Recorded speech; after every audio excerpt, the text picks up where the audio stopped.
up, you guys? My name is Marcellus, and today I'm going to bring you a full series review, something I haven't done in a very long time, but I will be doing more of in the future. This episode, we're going to go over the full series of Hajime no Ippo, and this is the first series. Now, if you're getting ready to watch Hajime no Ippo, I can tell you this is a spoiler-free review. Also, there are the series, a lot of people might get this confused. Each series doesn't restart Hajime no Ippo. Hajime no Ippo is pretty much chronological. It's Hajime no Ippo to 76 episodes, then Hajime no Ippo New Challenger 26 episodes, and then Hajime no Ippo Rising, which just wrapped up 2 weeks ago, and I believe that's 25 episodes. So all those are connected, and they pick up where the other one left off. So today we're going over the first Hajime no Ippo, and it was released, I believe, in the 90s. So we're gonna go over the pretty much the list of what makes a good anime, what I think about it, but first I'm going to give you a quick rundown. The plot is pretty generic, but it goes as such. There's a high school student named Ippo Makanauchi, and he's pretty much a verbal, physical punching bag. His peers pick on him relentlessly, smack him around, and just get in his ass for no reason. Ippo goes home to his mother, which is a widow because his father died in a boating accident. And his mother is now the head of the boating business, which Ippo helps with when he gets home. And his mother and his mother and him have a very tight relationship. So one day, Ippo's getting smacked around, and there's a boxer running his road work called Takamura, and he comes and helps him, and he convinces Ippo with his strength, shown to ward off the bullies, that he wants to become strong and he wants to become a boxer like Takamura. And throughout the whole series, he questions himself, what does it mean to be strong? And you see that being kind of subliminally thrown at pretty much into the last episode of Hajime no Ippo. Now, on to the animation. The animation is pretty old. Like I said, I believe it was made in the 90s.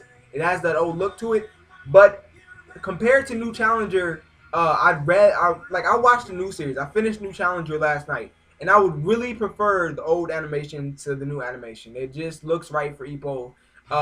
It's not like the scenes are unfluid or anything like that.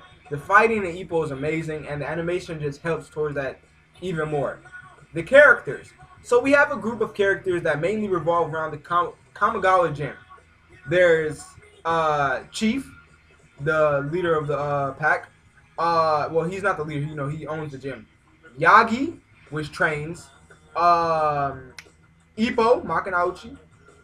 We have Aoki, a fellow boxer. Takamura, the leader of the boxers, and Kimura, Aoki's best friend and also a fellow boxer.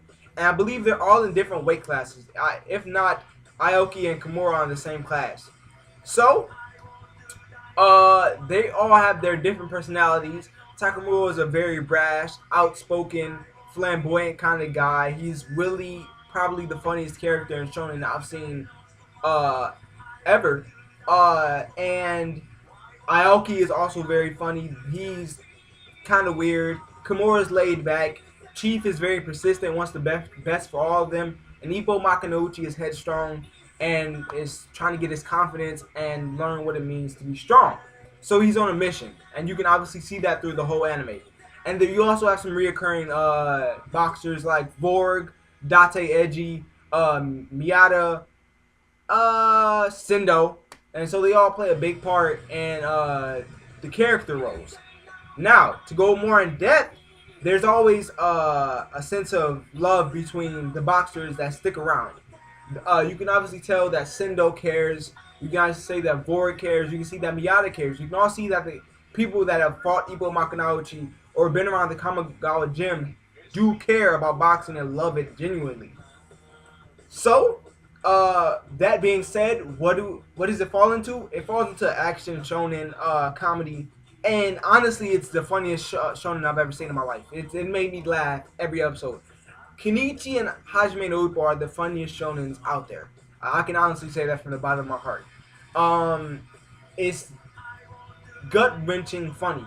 If you can get past 30 episodes of kind of gayish dick jokes, you can get. I mean, it's not pushed in every episode, but it does help. It is pushed in there.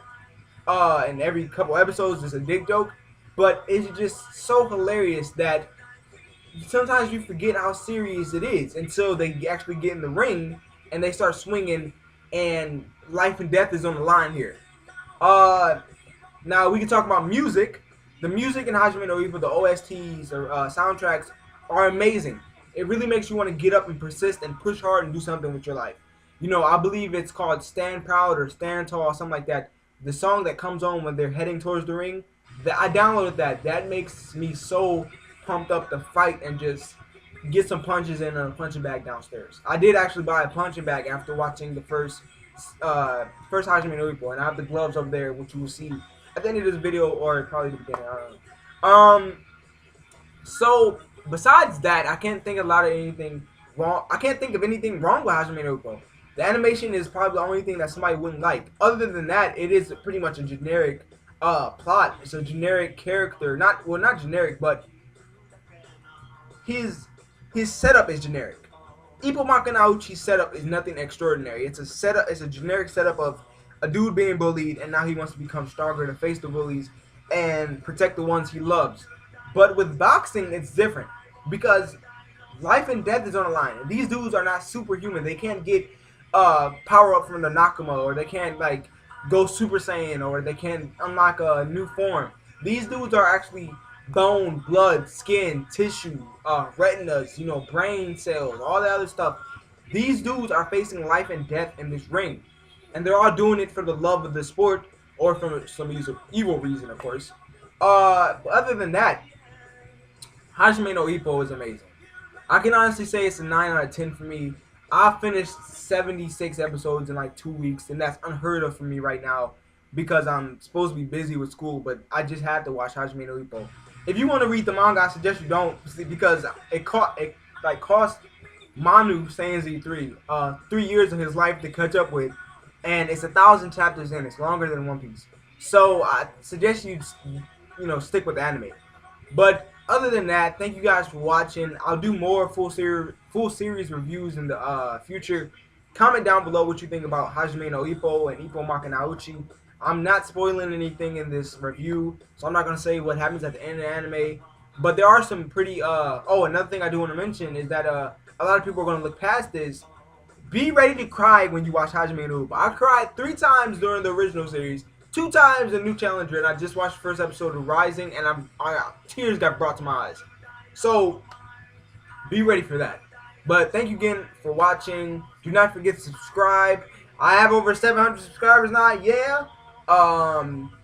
Like the video if you enjoyed it. Share it around. And recommend me some series to watch so I can give you guys some full series review.